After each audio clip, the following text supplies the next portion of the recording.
Doa dalam Islam sangat dianjurkan. Bahkan kata Nabi SAW, ad-doa huwal ibadah. Doa itu sebenarnya inti daripada ibadah.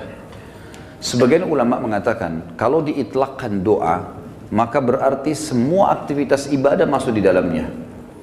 Makanya contoh misal, definisi daripada sholat, secara etimologi adalah doa. Karena memang isinya doa. Pada saat sedang puasa kita disuruh berbanyak doa, bahkan dijanjikan mustajab doa. Kita melakukan aktivitas apa saja, keluar rumah, masuk rumah, mau makan, habis makan, mau keluar masuk kamar mandi, keluar kamar mandi. Mengenakan pakaian, membuka pakaian, apa saja ada doanya. Dan doa dijadikan senjata bagi orang-orang beriman oleh Sang Pencipta Allah. Sebagaimana sabda Nabi SAW, ad-doa silahul mu'min. Doa adalah senjatanya orang-orang beriman. Hadis ini masih diperselisihkan para ulama, tetapi memang dijadikan sebagai gambaran oleh para ulama yang lainnya tentang masalah bab doa, karena dia hanya dukungan, dia bukan menjadi sebuah intisari daripada bahasan itu. Artinya orang mukmin bisa berdoa kepada Allah sehingga menjadi senjata bagi dia untuk menolongnya dalam segala masalah yang sedang dihadapi. Kita dianjurkan teman-teman sekalian agar selalu doa, dan doa adalah munajat atau curhat, menyampaikan hajat kepada Sang Pencipta, dan tidak boleh lepas. Saya sudah sering ulangi dan saya ulangi lagi sekarang. Doa ini jadikan sebagai rutinitas kita. Dan tidak ada aktivitas kecuali diikuti dengan doa. Sampai pada tingkat antum mau masuk ke satu tempat, mall, mau beli baju, minta sama Allah parkiran. Minta sama Allah dimudahkan maksud saya. Ya Allah mudahin saya dapat parkiran ini. Ya Allah mudahin saya membeli baju itu. Ya Allah mudahin saya masuk ke restoran untuk makan makanan itu. Ya Allah mudahin untuk saya bertemu sama orang ini. Ya Allah mudahin usaha saya ini. Ya Allah mudahin kuliah saya ini. Ya Allah mudahin pernikahan saya ini. Dan seterusnya. Diikuti dengan doa. Dan doa itu kata ulama adalah ibadah. Dalam arti kata, kita sudah melihat hasilnya atau tidak melihat hasilnya, tetap dicatat pahala oleh Allah Subhanahu wa ta'ala. Kalau masih ingat sebuah athar yang saya sebutkan, orang-orang yang rutin berdoa di dunia selalu menyampaikan hajat-hajatnya kepada Allah Subhanahu wa ta'ala. Dia lihat hasilnya atau tidak lihat hasilnya. Maka orang-orang seperti ini yang belum melihat hasil dari doanya, seakan-akan bagi dia mungkin belum diijabah, maka dalam sebuah riwayat dikatakan akan datang orang-orang seperti ini hari kiamat diberikan pahala bergunung-gunung. Lalu mereka kaget, pahala dari mana ini? Bertanya pada para malaikat.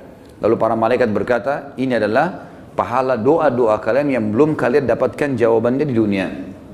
Maka pada saat itu mereka semua berharap kalau semua doanya selama di dunia tidak diberikan di dunia, tapi diberikan di akhirat, karena besarnya pahala yang didapatkan. Kita dianjurkan untuk membaca doa-doa positif, dan selalu kita berpikir positif juga pada Allah, itu bersangka baik. Tidak ada doa yang dimulai teman-teman sekalian, baik dengan Rabbana, wahai Tuhanku dan penciptaku, atau Allahumma, ya Allah, atau apalah yang kita ucapkan, kecuali pasti sudah ada garis finishnya. Kalau kita sudah mulai start, kita sudah tahu pasti ada finishnya. Tinggal semua jawaban yang Allah kasih kepada kita, semua jawaban yang Allah kasih dari permintaan doa kita, itu mengikuti proses sistem atau sunnatullah yang telah Allah berikan kepada kita. Maksudnya ada prosesnya. Jadi kalau kita berdoa, berarti sudah ada garis finish. Tinggal mungkin seminggu, mungkin sebulan, mungkin setahun. Mungkin ada orang berdoa bertahun-tahun, baru Allah SWT berikan kepada dia. Karena bobot dari permintaannya besar. Maka Allah SWT sesuaikan dengan sunnatullah atau sistem yang dia telah buat dalam kehidupan manusia itu sendiri. Nabi SAW sebaliknya teman-teman melarang kita berdoa, mengucapkan kalimat-kalimat yang berbau permohonan atau permintaan, sadar atau tidak sadar, yang buruk. Kata Nabi SAW dalam hadis Bukhari, janganlah seseorang di antara kalian mengucapkan kalimat doa, permintaan, atau munajat, atau penyampaian sesuatu kepada Sang Pencipta yang buruk, baik buat dirinya, baik buat keluarganya, baik buat hartanya, karena jangan sampai malaikat lewat dan mengiyakannya.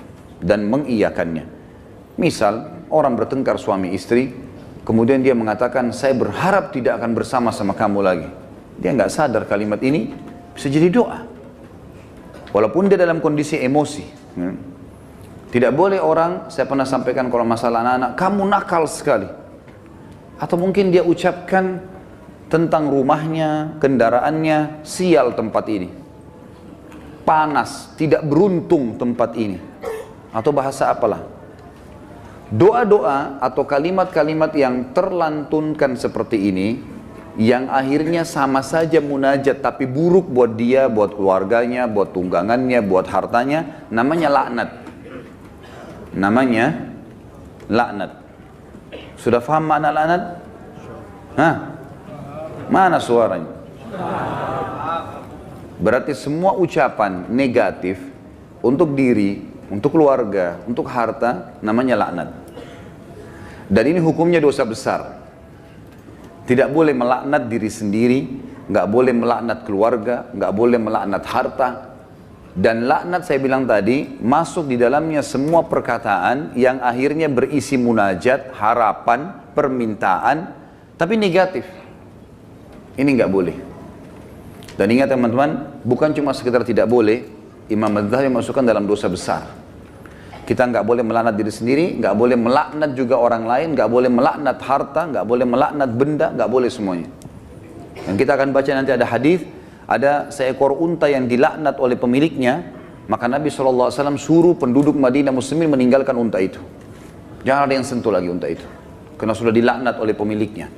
Hanya karena pada saat pemiliknya nunggangi dia, kaki unta ini kesentuh batu, akhirnya dia hampir jatuh. Mungkin kalau kita naik mobil atau motor sekarang tiba-tiba ada yang ugal-ugalan lalu kita rem tiba-tiba. Kadang-kadang ada orang kalau kurang berzikir teman-teman, tidak biasa lisannya berzikir, yang keluar semua kata kotor nantinya. Tapi kalau orang biasa berzikir, oh subhanallah, Allahu Akbar, dia berzikir, lain. Itu positif karena dia sudah terbiasa berzikir maka keluar kalimat itu. Atau tabrakan tiba-tiba, na'udzubillah. Tapi kalau dia tidak biasa maka otomatis keluar kalimat-kalimat yang tidak baik. Dan itu bisa jadi doa buat dia atau buat orang lain. Nah kalau buruk berarti namanya laknat, dosa besar. Jelas ya? Ini judulnya. Judul dosa besar 39 adalah melaknat. Saya akan bacakan Imam Adz-Dzahabi mengangkat dalil-dalilnya teman-teman sekalian. Di antaranya adalah hadis riwayat Bukhari Muslim, hadis yang sangat ringkas, pendek, padat sekali. Dan sebagian ulama mengatakan dari hadis ini sudah cukup sebenarnya setiap mukmin punya pengontrol dalam bermuamalah dengan dirinya atau orang lain. Pendek sekali bunyinya, kata Nabi SAW, la'nul mu'mini kaqatlihi. Melaknat seorang mukmin adalah seperti dosa membunuhnya. Seperti dosa membunuhnya. Jadi kalau kita lagi jengkel sama seseorang, selama dia muslim, kalau kita ucapkan kalimat itu maka akan kena. Dalam sebuah hadis yang lain apa? Kalau seandainya ada orang melaknat orang lain, maka laknat itu akan naik ke langit. Kemudian tidak diterima di langit. Lalu Allah memerintahkan laknat itu, doa buruk tadi, kembali ke dunia. Kalau orang yang disebutkan padanya laknat berhak mendapatkannya, memang dia orang pelaku itu, maka akan kembali padanya. Tapi kalau tidak, maka akan kembali pada pengucapnya. Jadi pengucapan doa buruk bisa kembali kepada pengucapnya, kembali kepada kita, na'udzubillah. Kecuali keadaannya teman-teman, memang kita dibolehkan melaknatnya secara syar'i, seperti orang melaknat iblis, melaknat atau mengutuk orang-orang kafir yang sengaja memerangi kaum muslimin. Seperti di kancah peperangan, ada orang kemudian menyerang muslimin dan menyakiti muslimin, lalu kita mengatakan semoga Allah membinasakannya. Sama kan laknat itu, tapi di sini babnya terbuka, pintunya terbuka, ya. Karena memang dibolehkan secara syar'i. Kalau orang hanya pelaku maksiat teman-teman, tidak boleh dilaknat. Apalagi kalau dasarnya orang ini orang mukmin yang tidak bermaksiat. Seperti pernah ada seorang yang berzina di zaman Nabi SAW lalu dirajam, dilempar batu. Lalu ada seorang sahabat berteriak mengatakan semoga Allah melaknatmu. Kenapa? Karena dia berzina. Dan memang nyata, kepergok, lagi dihukum. Berarti orang lagi buat maksiat kan? Sama kalau kita orang lagi mabuk misalnya, di pinggir jalan. Tetap nggak boleh dilaknat teman-teman. Lebih baik kita ucapkan apa? Jangan kita bilang semoga Allah binasakanmu. Mudah-mudahan mobilmu tabrakan. Nah, ini nggak boleh kita ucap. Ya Allah berikan hidayah. Karena pengucapan ini laknat tadi. Kalau tidak kembali ke dia dan memang tidak akan kembali ke orang-orang ini. Kecuali tadi yang saya bilang orang yang dikhususkan. Iblis, syaitan, ya, orang-orang kafir yang menyakiti muslimin, ada memang pintu-pintunya saja. Kalau tidak, cuma orang yang bermaksiat dari kaum muslimin tidak boleh. Apalagi dasarnya bukan orang bermaksiat. Para ulama, para da'i, para orang-orang soleh dan solehah, diolok-olok, dicaci maki. Ini semua masuk dalam masalah bahasan laknat. Melaknat orang mukmin maka lebih berat atau bahkan sama dengan membunuhnya. Kita tahu bunuh dosa besar. Sebagaimana sudah kita bahas juga di dosa besar kita yang kedua, masalah membunuh adalah dosa besar dan itu sangat berat. Dan membunuh orang mukmin teman-teman sekalian, itu dalam ayat Al-Quran disebutkan termasuk yang diancam kekal di neraka selain kekafiran, kemunafikan, kemusyrikan, juga dalam membunuh mukmin secara sengaja.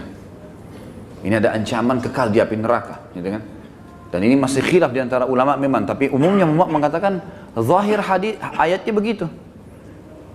Wa may yaqtul mu'mina muta'ammidan fajazaohu jahannam khalidina fiha. Siapa yang bunuh orang mukmin maka dia akan disiksa atau dikekalkan di dalam api neraka, yang itu ada di dosa besar nomor 2. Maka dia akan dimasukkan ke dalam api neraka dan dia akan kekal di dalamnya. Maaf, sebentar saya pastikan lagi.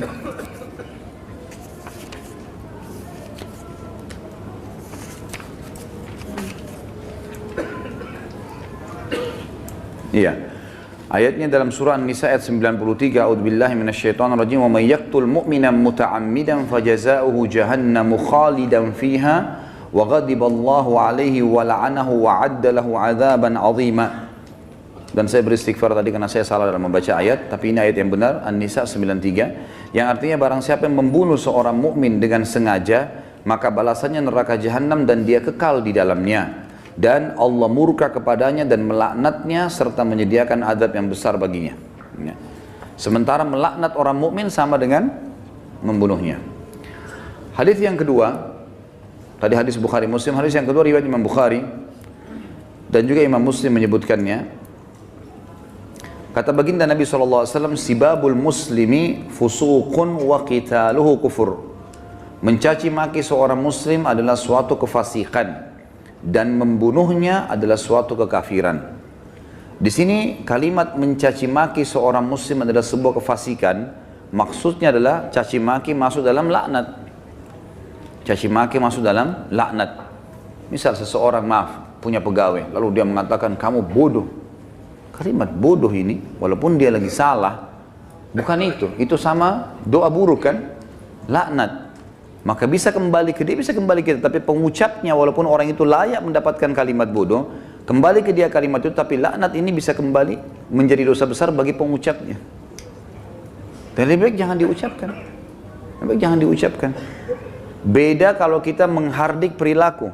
Misal gini, ada orang melakukan perbuatan yang ngawur dia melakukan perbuatan yang orang tidak lakukan. Misal mobil lagi sangat kencang, kemudian dia tiba-tiba berjalan di tengah jalan, seperti menunjukkan sebuah atraksi atau kehebatan gitu kan. Lalu kita mengatakan perilakunya orang ini gila. Perilaku, perbuatannya itu berbeda. Yang dimaksud dalam sini adalah masuk kepada individunya. Karena perilakunya memang betul salah, gitu kan? Perilakunya salah. Kalau kamu terus melakukan perbuatan ini, seorang guru bilang sama muridnya, kamu bisa menjadi orang bodoh. Gak masuk dalam laknat itu. Karena yang sedang dibahas apanya? Perilakunya. Perilaku beda, gitu kan? Kalau kamu terus saja seperti ini, telat datang di kantor, tidak mengerjakan pekerjaan, kamu tidak akan berprestasi. Kata-kata tidak berprestasi, buruk atau tidak? Buruk. Masuk semua dalam globalnya makna laknat, tapi tidak masuk di sini karena dia sedang menilai perbuatan memang yang sedang salah. Beda, gitu kan? Seseorang membersihkan rumah atau masjid masih kotor.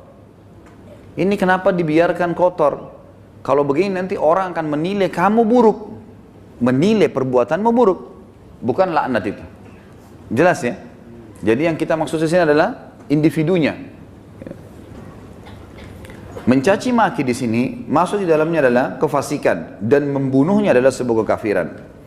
Kemudian dalam hadis Muslim dari Rasulullah SAW bahwasanya beliau bersabda di dalam hadis yang diriwayatkan Imam Muslim juga, la yakunu la'anu syufa'a wala syuhada yaumal qiyamah.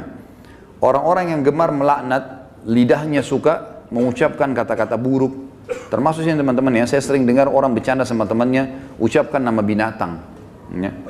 panggil nama binatang, panggil kata-kata buruk, ya. Kadang-kadang kalau ditanya apa itu, oh itu artinya ini, oh itu arti buruk semua. Walaupun dia cuma bercanda sama temannya. Di sini dikatakan orang yang suka melaknat, lisannya suka diucapkan kata-kata negatif begini untuk dirinya, untuk orang lain, untuk kendaraan, untuk tunggangan, harta dan seterusnya, tidak akan bisa memberi syafaat. Dan syafaat adalah pertolongan. Saya pernah tekankan teman-teman, syafaat itu akan didapatkan bagi kalau manusia biasa kayak kita, kalau timbangan amal kita sudah lolos. Kalau kita sudah ditimbang amal baik, amal buruk, lalu amal baik kita lebih banyak, maka kita akan bisa memberikan syafaat orang lain. Sebagian ulama mengatakan sesuai dengan kadar lebihnya pahalanya dia. Misal pahalanya 10.000, dosanya 100, maka lebihnya, selisihnya dia bisa membantu orang sejumlah itu, tapi bukan diambil pahala dia, cuman kadarnya saja. Ini ulama ambil daripada hadis Nabi SAW yang berbunyi, sesungguhnya akan ada dari umatku yang bisa memberikan syafaat sejumlah suku Mudar. Suku Mudar adalah suku Arab yang sangat banyak jumlahnya, gitu kan. Ada orang kena banyak sekali amal solehnya, dosanya sedikit, dia lolos, kemudian dia bisa memberikan pertolongan sampai satu suku, gitu kan. Lalu lanjutan hadis kata Nabi SAW, dan ada juga di antara umatku yang akan saking besarnya dosa yang dia lakukan, yang akan membesar di neraka sampai dia sendiri menjadi salah satu sudut neraka itu. Tapi saksi bahasan kita potongan pertamanya. Orang yang suka melaknat teman-teman tidak boleh memberi syafaat. Sebagian ulama mengatakan syafaat di sini masuk dunia dan akhirat. Artinya kalau ada orang mau merekomendasikan orang lain, tidak layak dia bisa memberikan rekomendasi kalau dia sendiri suka melaknat, suka menghardik, suka mencaci maki, suka menyalahkan, ya, mendoakan yang buruk. Dan juga dia tidak akan menjadi saksi untuk umat-umat yang lain yang disampaikan risalah pada mereka pada hari kiamat. Karena nanti kita akan menjadi saksi hari kiamat. Nanti dalam sebuah hadis dikatakan Nuh alaihissalam didatangkan oleh Allah di mahsyar bersama dengan kaumnya. Lalu Allah tanya, hai Nuh, kau sudah sampaikan belum apa yang saya perintahkan? Kata Nuh, sudah ya Allah. Tanya kaumnya, apakah Nuh sudah dakwakan kalian? Enggak pernah Nuh datang kepada kami. Lalu kata Allah SWT kepada Nuh, siapa saksimu Nuh? Dia bilang Muhammad dan ke umatnya. Dipanggillah Nabi Muhammad SAW dengan kita semua memberikan syafaat. Ya, kita memberikan kesaksian, bahwasanya betul Nabi Nuh sudah menyampaikan dan kami terima dalam Al-Quran dari surah Nuh engkau turunkan ya Allah. Jumlahnya sekian ayat, lalu ayat-ayatnya ditilawakan sehingga kaum Nuh tidak bisa membantah. Karena apa yang mereka lakukan Allah sudah sampaikan dalam Al-Quran. Nah, orang yang suka melaknat tidak bisa ikut-ikutan memberikan kesaksian. Tentu ini sebuah kebanggaan pada hari kiamat ya. Karena kita bisa jelas, oh ini umat Muhammad, umat yang terbaik, karena kita umat terbaik. Sebagaimana sabda Nabi SAW dalam sebuah hadis yang sahih yang lain, tidak ada satupun umat sebelum kalian kecuali berharap menjadi kalian, gitu kan? Karena besarnya fadilah kita sebagai umat Nabi Muhammad SAW. Nabi SAW juga mengingatkan agar setiap muslim tidak boleh memilih teman yang suka melaknat atau lisannya suka mengucapkan kata-kata yang tidak baik. Nah, itu disebutkan di dalam riwayat Imam Muslim. Kata Nabi SAW, la yambagi li sadiqin an yakuna la'anan. Tidaklah patut bagi seorang teman menjadi seorang tukang laknat atau suka melaknat. Kita sudah tahu kalau kita ketemu kemudian dia suka mencaci maki atau ucapkan kalimat buruk buat dirinya kah, buat orang lain kah, gitu kan? Itu semua buruk. Ya, ini buruk teman-teman sekalian. Sama dengan yang saya lihat orang sering sebut di Jakarta lata, sembarangan ucap-ucapan. Dan ini Allahu a'lam, saya pribadi melihat, mungkin saya salah ya, tapi saya melihat ini mungkin karena dibiasakan saja. Dianggap bahan bercandaan awalnya, lama-lama jadi kebiasaan dia. Lama-lama, karena ini kalau kita tanyakan di teman-teman medis mungkin tidak ada penyebabnya ini. Bukan orang yang gila. Jadi dia cuma karena menganggap lucu, dia anggap juga orang-orang anggap dia jadi lucu, jadi ngucapin kata-kata yang tidak baik. Ini juga masuk. Kalimat-kalimat buruknya bisa jadi laknat karena orang yang tidak dihitung, tidak dihisab oleh Allah, hanya anak kecil sebelum balik, orang gila sampai sadar, gitu kan? Dan juga orang tidur sampai dia bangun. Selain daripada ini akan dihisab oleh Allah Subhanahu wa taala. Orang mukmin secara umum yang dihasankan hadisnya oleh Imam Tirmidzi, dilarang juga menjadi orang yang suka melaknat, menyalah-nyalahkan, berkata-kata buruk, menyakiti orang lain, sebagaimana sabda beliau sallallahu alaihi wasallam, laisal mu'minu bit-ta'an walal la'an walal fahish walal badhi. Bukanlah seorang mukmin yang sejati Orang yang suka mencelah, yang gemar melaknat, yang suka berbuat keji, dan suka berkata kotor atau menyakiti orang lain. Itu orang mukmin tidak usah. Bahkan saya sudah pernah ajarkan teman-teman, kalau kita diajak ribut, diajak bertengkar, wa idza khatabahumul jahiluna qalu salama. Kamu begini, kamu begitu. Sudahlah, tinggalkan saja. Enggak usah ikut-ikutan. Karena dua orang yang bertengkar, dua-duanya jadi jelek mukanya. Kenapa antum mau ikut-ikutan jadi jelek seperti dia? Karena kita manusia, ada emosi. Kalau lagi bertengkar dengan orang, enggak usah baca WA-nya, enggak usah baca SMS-nya. Enggak usah dilihat. Baca Al-Quran, berzikir kepada Allah, doain supaya dapat hidayah. Belum lihat, mungkin dia marah. Semoga Allah kasih hidayah. Selesai. Insya Allah Allah kasih kebaikan itu. Nanti Allah perbaiki. Gitu. Daripada ikut-ikutan. Ya. Karena dia buruk, kita buruk. Dia melaknat, kita bisa melaknat. Dua-duanya hanya kena keburukan. Dan kata Nabi SAW, kalau dua orang sedang bertengkar, maka laknat Allah turun kepada yang memulainya. Siapa yang memulai pertengkaran, dia yang dilaknat sama Allah. Jadi kalau laknat dari Allah melalui malaikat adalah diangkat berkah hidupnya. Kalau laknat kita, manusia kita mengucapkan, berarti kita berharap keburukan buat diri kita atau orang lain. Kalau dari malaikat, dari Allah itu diangkat berkah hidupnya. Kalau dua orang bertengkar, maka laknat Allah turun kepada orang yang memulainya. Dan yang tidak membalasnya terus didoakan malaikat agar dapat rahmat dan pengampunan. Sampai dia membalasnya. Kalau dia sudah balas, dua-dua kena laknat. Jadi tinggalkan saja. Kamu begini, kamu begitu ya, ngomong aja, kita jalan saja. Baik dia yang ngomong. Tulis SMS sampai 1000, tidak usah baca. Tidak usah baca. Kita baca, wah dia begini, balas lagi, habis umur gitu. Untuk apa? Kita kalau balas SMS, balas WA begitu bertengkar itu sudah bisa satu surah Al-Quran dibaca. Satu huruf 10 pahala. Benar nggak? Amalin ya. Jangan cuma benar-benar tapi. Contoh realita lapangan, banyak orang begitu. Jadi jangan buang-buang waktu, nggak ada gunanya. Orang mukmin itu tidak suka mencela. Memang tidak gemar, dia tidak mau. Nggak usah ribut-ributan. Kita jelaskan pada saat perlu. Kalau ada pun orang teman-teman, ada dosa besar nanti yang kita bahas, masalah tidak boleh berdebat. Kalau hal-hal yang kita anggap perlu berdebat, menjelaskan argumentasi dan ada manfaat, sampaikan. Gak ada manfaat, gak usah. Kalau diajak dialog, kemudian kita nanti jelaskan juga sama saja, gak ada perubahan, dan kita tahu ini sebenarnya salah, untuk apa kita berdebat? Gak ada gunanya kan? Gak ada gunanya. Pernah salah satu ulama di Madinah didatangi oleh seorang syekh Syiah dari Iran di musim haji, waktu kami masih mahasiswa di sana, diajak berdialog, kami mau berdialog. Syekhnya angkat Quran, kemudian dia bilang, di depan mahasiswa, saya mau berdebat dengan anda, tapi percaya nggak dengan ini? Quran ini, diangkat Quran, percaya nggak? Quran ini Quran ahli sunnah, 30 juz, Qurannya mereka 49. Kata dia, tidak, saya tidak percaya. Kata Syekh, saya tidak mau berdebat. Lalu rujukannya apa nanti? Nggak ada gunanya. Macam-macam mereka ucapkan, oh penakut, oh begini. Ngomong aja, silakan. Ukir kata-katamu sepanjang mungkin, tidak masalah. Tulis silakan sampai capek.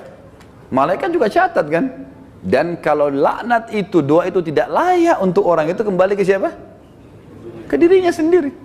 Kamu bodoh, kamu begini. Dia sedang bilang, ya Allah jadikan saya bodoh, ya Allah jadikan saya begini, jadikan saya sial. Na'udzubillah. Hah? Paham ya? Alhamdulillah. Amalkan.